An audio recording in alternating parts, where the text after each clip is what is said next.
Welcome everybody to Behind the Scenes. Today we're featuring Kristal Schwartze. She's one of the SmartPath members. And we want to take a couple of minutes and just show firms the reality of what it's like to move to a subscription pricing model. What are the good things? What are the difficult things? And how it really works in the real world. So Kristal, thanks so much for doing this with us today. Gosh, thanks for having me. Yeah, absolutely. So just kind of to hit the basics, if you don't mind telling us a little bit about your firm, where is your practice? How many clients you serve, that kind of thing? Sure, yeah. We are in a little south of Everett, a little north of Seattle in Washington, so a little town called Mill Creek, and it's kind of a more affluent area, little pocket, I guess, not too far from the highway, and it's just a great little community. We love where we're at. Have some great clients. We serve about 1,200 clients thereabouts, team of about 14 people with 5 CPAs. And we've been here since the 80s. I wasn't here, but the firm has been here. So we have an amazing loyal client base. It's a great place to work. Awesome. Are you from that area, or kind of what's your story? How did you get started? I am. I grew up actually about a half hour away from here. So I haven't Oh, come cool. too far, but when you find a good spot, you got to stick around, I guess. Yeah, absolutely. And you're a family woman. I know you have some little ones. I do. Yeah, I've got 2 little boys, 6 and 3, and they keep us busy for sure.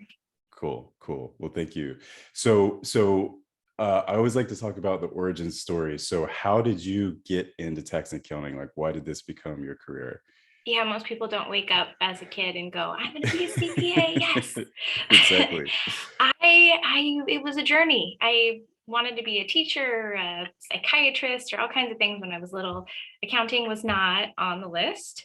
I actually graduated high school intending to go into ultrasound sonography and got to college and just really wasn't clicking with the science classes, and decided that that wasn't really a program that I was going to excel in a long-term sort of thing. So I took some time and just kind of tried to figure out what I wanted to do. And a friend of mine suggested accounting. My mom said, "Yeah, that was something that worked for me when I was your age. It kind of worked. My brain liked it." And so I looked into that, and it was something I figured I could do wherever I ended up. If I ended up with kids, I could even do it from home, that sort of thing. So I ended up meeting the guy who originally started this firm through a networking thing at my school where you got to meet local employers. And he actually convinced me to come and be an intern for him. This was while I was in the bachelor's program Oh, for cool. accounting. And I guess the rest is history. I kind of worked my way up. And about 9 years ago, I bought the firm from him. And here we are. I love it. I love it. So what part of the biz do you feel like speaks to you that you've been able to make it successful? Because I feel like a lot of people that get in their own practice, they don't really make it successful unless there's a reason that it speaks to them. So is there any part of this business that you feel like you really connect with? I think it's really just helping people. There's so much with taxes and organizing all the information and things like that that people just really shy away from. It's too much. Yeah. And so being able to digest all the information, organize it in a way that is helpful to, be able to get tax returns done properly, most optimally, and that sort of thing, but also just helping people navigate their life. They don't know what they don't know. And so being able to offer that to them has been really awesome. I tell people I don't do taxes. I meet people, I build relationships, and I solve problems. I love that. I love that. I tell people all the time, I have the privilege to mentor some high school kids once in a while, and I tell them, math and finances and money, what makes the world go round, unfortunately, in a lot of ways. And so tax and accounting gets overlooked because it's not the cool thing all the time. Right? But to your point, it's just life, right? Your money is your life. It's your family. It's taking vacations. It's, finding a way to have the freedom to live the life you want to live. So I love that Absolutely. that speaks to you. That's awesome. Okay, so you got into the business because you wanted to help people. What was it that made you want to start moving in the more advisory subscription services type, direction, not so much the traditional thing? Like, what was happening in the practice that made you want to move away from just focusing on compliance work? That is an excellent question. We kind of have seen a shift in the market over the last, I don't know, 10, 15 years, it seems like, where we still do have a lot of those long-term loyal clients. We're getting up into their, 70s and 80s now, some of them, and they're great and we love them. But the newer people coming in just really don't value the services as much. And so there was more people bickering about prices and just not appreciating us as much as we knew how much work we were putting in, and it was hard for them to see that somehow. And so I really think that's been TurboTax and H&R Block Online and things like that coming in, that people are just like, I can do my return myself, not a big deal. And sure, we know that it's garbage in, garbage out, and some returns, absolutely, I'm not going to get a different result than TurboTax will. But for the clients that we're working with, we really are adding value for them. And so being able to work with them throughout the year and offer more of a relationship, first of all, but also more information that they're not getting from TurboTax is something that comes naturally to us because we have that information already and we want to help people, but also it helps them understand that we're looking out for them. We are offering them more than what the website's going to do, and we got their back. Yeah. Yeah. So what do you think, Kristal, is like a deeper level behind that? Do you think it's just the generational thing, or do you think it's people's lives are just more complex now, so they need more help? I think there's a lot of that too, and not just with all the tax law changes, but we see so many more employee stock options offered, especially in our area. There's so many tech companies that are, offering different types of compensation packages and things. And there's a lot of pitfalls, a lot of places where you can get yourself into trouble. We have a lot of clients who have rental properties and things like that. Anytime you start adding in the non-basic stuff, there's a lot more that we can offer to clients. And some people don't understand that, or they don't have the time to deal with it, find somebody to help them, things like that, because Yeah, life is busy. it is. And the generational thing is true, but it's not just age, right? Because before, if you were a successful professional, you probably had your income and a 401k and maybe some life insurance, and that was probably about it. Right.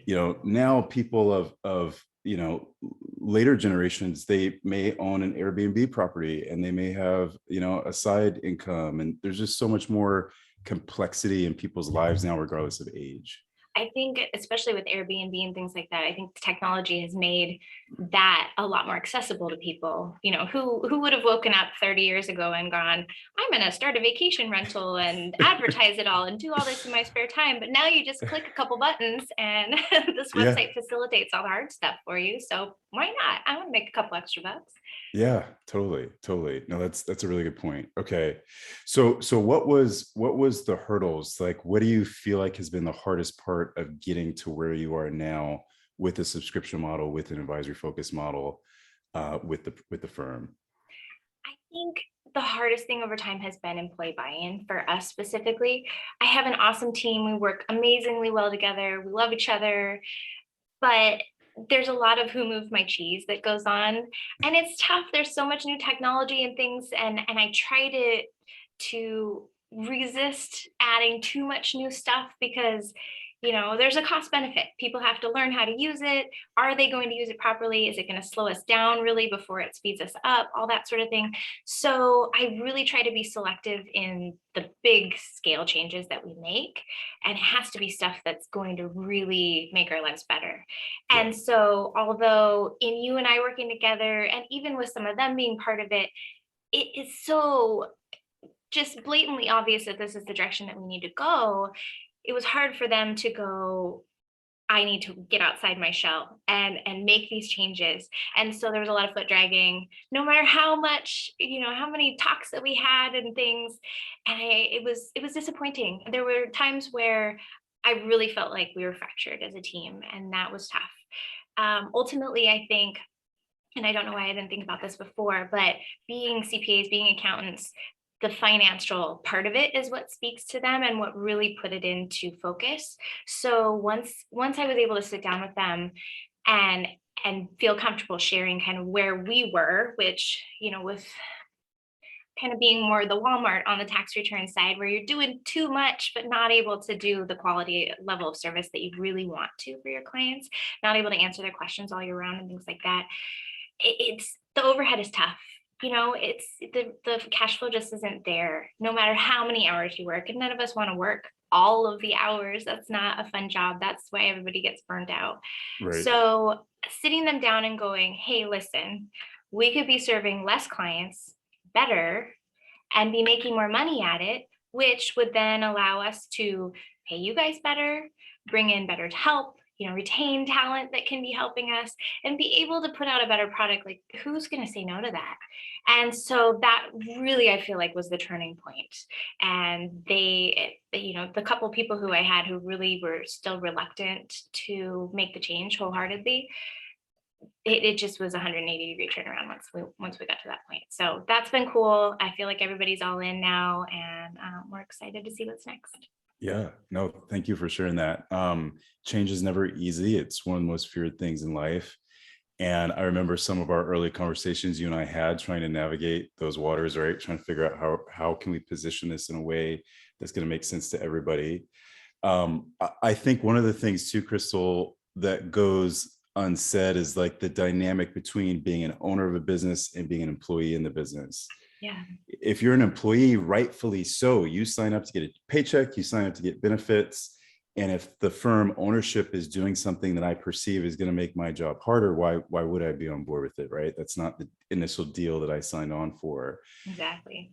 And so I think your point is super powerful, that it has to become a level of partnership between ownership and between staff, where we say, hey, how can we make everyone's job eventually better and more profitable and more higher paying by moving in the right direction? And sometimes it's hard as a firm owner to be vulnerable and to say the things you need to say that says, yeah, this, the direction we're going may not be the direction that is going to be profitable in the long term, and we need to change. But that's not an easy conversation to have. Do you mind sharing a little bit about like how difficult it was for you to have that conversation, or how foreign it was for you to approach it that way? Yeah, I tend to have more of a friendship with my employees. I mean, obviously there are hard conversations sometimes, but I've always held the belief that my door is open. My door needs to be open. And if anyone has good or bad things that are going on, let's talk. Even Yeah. if it's in your personal life, let's talk about it. Yeah. Because if I don't know that it's happening, I can't help. I can't change anything. And so it was really tough there for a minute, because I didn't feel like everyone felt like they were in a comfortable zone for that. And in fact, we got to a point where, it was a tough conversation that you and I had, where we were just struggling. And we finally decided that we needed to have a heart-to-heart conversation, like, hey guys, it's my way or the highway, which is not a route that I generally like to take. And I, that's oversimplification, but really we did. I had to have a conversation with the two that were dragging their feet and say, this is the direction we're moving. I would love for you to be on board with me. Is that something you can do? And I heard from both of them later that they basically felt like I was telling them that their job was going away, or that they weren't appreciated, or what have you. And that's never where I wanted to be with it. It wasn't really how I anticipated that they would take it, but that hurt me too, in having them be perceived to have me be hurting them, I guess. It was tough. I didn't enjoy that piece, and I wonder now if I'd gone the financial route a little bit earlier, if that would have helped. But it without their buy-in, without them on board with where we were going, and I can't take on all these conversions of clients to this new program and do the work as well myself. So I really needed their help. So that was a tough one. I get it. And I so appreciate you saying that, because one of the business truths that I've learned so far in my career is, whatever you did in the past to get you to this point, you got to do something different if you're going to get to that next level. Yeah. And when you look at the tax and accounting industry, the industry overall is going through so much change, and so many people aren't running the level of firm that they want to run and living the life that they want to live. If we're going to do something different, if we're going to get a different result, we got to do something different. And so we have to talk about this stuff. We have to talk about the reality that, yeah, changing business models and being vulnerable with our staff and, having a couple of tough conversations, yes, it's difficult in the moment, but then that difficulty and that level of vulnerability is also the mechanism that allows us to move forward. And so I think the more we talk about it, the more we get out in the open, the more we can see how other firms deal with it, the easier it will be for everybody to kind of do the things we got to do to move the industry forward. So thank you for sharing that truth. Yeah. Okay, so you have a good firm. There were some hurdles, obviously, with getting some staff buy-in, but you're past that now. You're a SmartPath member. You're one of our accelerator members. You've been with us for a couple of years. How has SmartPath kind of been able to help you get to where you are now? Right now, I always anticipated that we'd be a little bit further ahead, actually, but you got to do all your regular work too on top of it. So it's process, and you get it when you can. So we have about 30 clients on it right now. And those are, I'm referring to clients, but it's really some of them combination of business and personal, sometimes multiple businesses and or multiple personal returns and things like that. But it's been great. It's nice for the clients. They're asking more questions in a timely fashion. They're not worried about getting billed for things that we're doing for them, which is really nice to be able to head off some of those things earlier on than hear about it in April, May when we're doing their tax return. And the clients have really responded well to it. They're appreciative of the help. They're feeling like they're making progress in their lives, whereas just getting their tax returns done is more just checking something off their to-do list. It's not really adding anything to their life. So that's been awesome. And we're looking forward to adding more, converting more clients over. It's like I said, it's mostly a time thing and getting it going, but we're gaining a little bit of traction, and we're having people ask for it too. More and more as I talk to people, they're like, "Oh my gosh, I've been looking for something like this. I had no idea that you offered it." In fact, we've been too slow in a couple of instances and had a couple clients we found out later, "Oh, we're not doing your tax return this year." "Oh, well, no, I switched over to a firm that's offering more of this, year-round planning thing." And it's like, how did we miss you? So looking forward to being able to have the conversation with all of our clients and get that in process. Awesome. And even though we said, we've had just a little bit of progress, still, like, how much recurring revenue are you guys already seeing? Oh my gosh, I think we're close to 180,000 a year That's awesome. from monthly stuff. So That's awesome. From 30 clients, that's not too bad.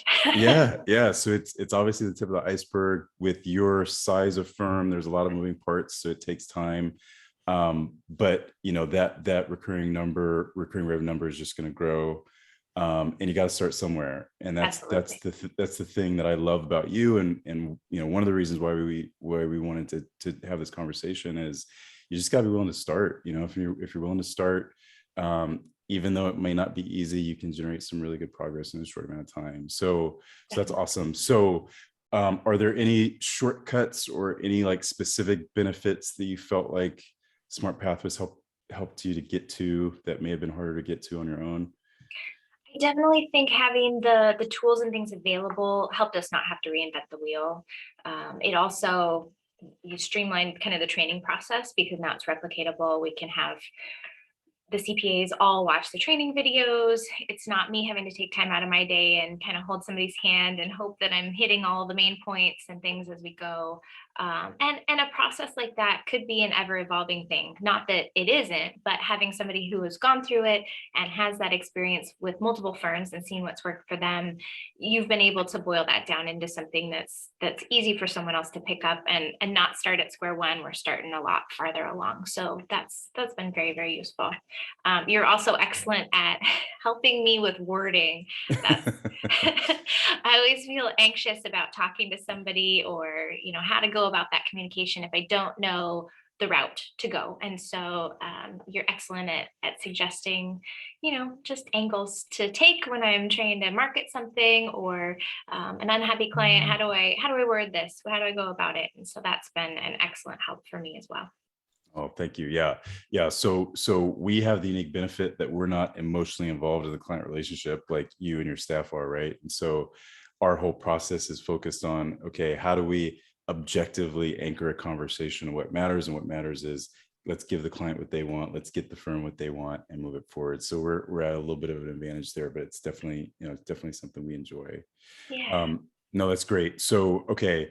Has the new advisory focused model, the new recurring revenue model, has it had any impact on you personally, like in your personal life? Um, I guess to some extent, we've been able to kind of streamline some things. So I have been able to take some of it off of my plate.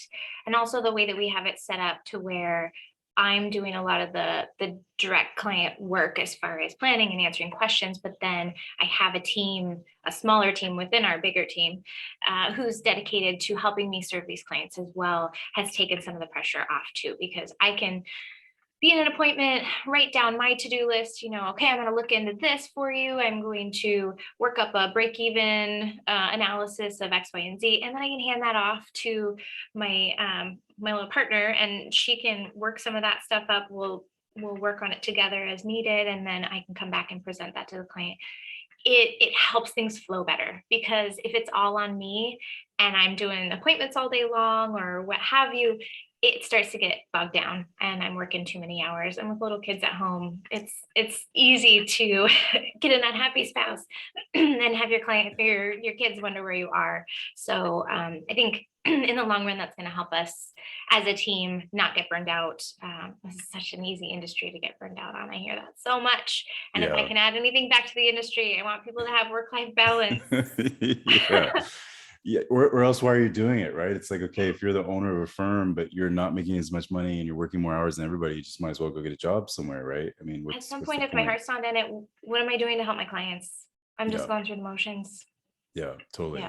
So with that, can you share a client story of somebody you've been able to help in the last little bit? Yeah, definitely. I have a family that came to us a few years back, and one of our newer clients in the grand scheme. Cool people. They're in their 40s. Had at one point 3 kids in college, Oh and he's man. got a good job for a local biotech company, and had some stock options, all kinds of things going on. But they always were feeling like they didn't have any money, even though pay was there, and so we worked really hard on some budgeting, some tax planning. I did some really intensive employee stock option planning where we were able to figure out which lots were the most tax advantaged for him to sell based off of what he needed for each year. And so we were able to really plan for, what do I need outflow wise for kids' college, for just regular day-to-day stuff. And also they wanted to do some home remodels. So, okay, we're going to factor in this year, we're going to look at the kitchen. That's going to be, roughly 50,000. We want to do some new flooring, that sort of thing. So we were able to go through and go, okay, this year, these lots are vesting. So that's just happening. And on top of that, we're going to sell X, Y, and Z. And that'll get you to the, say, 90,000 that you need on top of your regular salary. And it's been awesome. Their house is fully done now. They have a couple little things that they want to tinker with. Kids are out of college and they're just feeling good. They have money in savings. They didn't have that tightness in their chest going on Yeah, every day. So I feel like I was really able to support them and move them forward from where they would be without my help. that's awesome. So it's not, that's a perfect example because the whole SmartPath process is not about selling an investment or analyzing somebody's investment portfolio. It's just the life stuff. It's the life stuff that people need help with that most people don't have an advocate for, even if they have their investment somewhere, even if they're working with a broker, just the life planning that people need. You are able to see the big picture with, okay, how do all these moves affect your tax situation? And that's unique value they can't get anywhere else. Definitely. Yeah, he Yeah. was just selling things willy-nilly and then holding his breath for really harsh tax implications at the end of the year, Yeah. but that they were. Yeah. Every Yeah. year it was like, oh God, Right. now what do I do? So yeah, going through this process, we were making sure that he was the most optimized for the dollars that he was getting out. And he knew ahead of time how much he was going to have to come up with. And that was huge for them. That's awesome. That's awesome. So, all right. So, paying it forward, what advice would you give to any firm right now that's in today's environment that's trying to figure out if or how they want to move forward in their practice? Like, what would you want other firms to know, or what do you wish you would have known? I, you never have more time, you never have more energy. If you want to do it, do it. Today's the day. Yeah. Honestly, it's one of those things that you think about, you hear more and more about out there, and you go, gosh, that's really probably something I should look into. It seems like that's the way that things are going. But if you don't start now, you can't look back 2 years from now and go, I'm really glad I started that. So yeah, make it Just do happen. it. I love it. I love it. And there's no right or wrong answer to this. Obviously, we're not going to hold you to it, but like as you survey the market, as you look at the industry, what do you think the future of this industry is? Like, where do you see the industry going in your personal opinion? Yeah, that is tough. I think honestly, being able to be a good support figure, a good mentor, a good teacher, and even a good psychologist. I mean, to come back to the things that I really wanted to be when I was little, I get to be a teacher and I get to be that therapist to my clients. Right. But offering those services in a format that they're not getting elsewhere in their life. They're not worried that I'm going to sell them something that they don't need or they don't want. In fact, I can help them look past some of the glossy packaging and go, this really isn't something that's going to add value to your life. Um, I think that's really the partnership that a lot of people need, and they don't know that they're missing in their life. They feel anxious. They don't know what they should be doing. They're just kind of out there pulling the trigger on things and hoping that it's going to work out okay. But if they could have somebody to actually, pop a quick email to and go, hey, this is what I'm thinking. Is this dumb? Is this a Yeah. good thing to do? And have that support system to be able to say, yeah, that sounds excellent. That sounds like a great opportunity. Let's talk a little bit more about it. Make sure that you're going about it smartly, but let's do it. I think that just adds so much of a sense of security and value for them. And it's not something that TurboTax Online can do for them. Yeah. Yeah. Yeah. I totally agree with that. Technology will continue to automate the ones and zeros because computers are really good at that. But there's such a huge difference between having access to data and then knowing how to apply that data back into my life and implement a plan with all the different moving aspects of what's going on. So Absolutely. we wholeheartedly agree. Well, thank you so much for taking a few minutes and doing this with us. I really appreciate it. And if you're watching this, if you want some help, moving your practice in a new direction, please feel free to reach out to us online, www.smartpath.co. And I look forward to meeting everybody soon. Thank you. Thank you so much.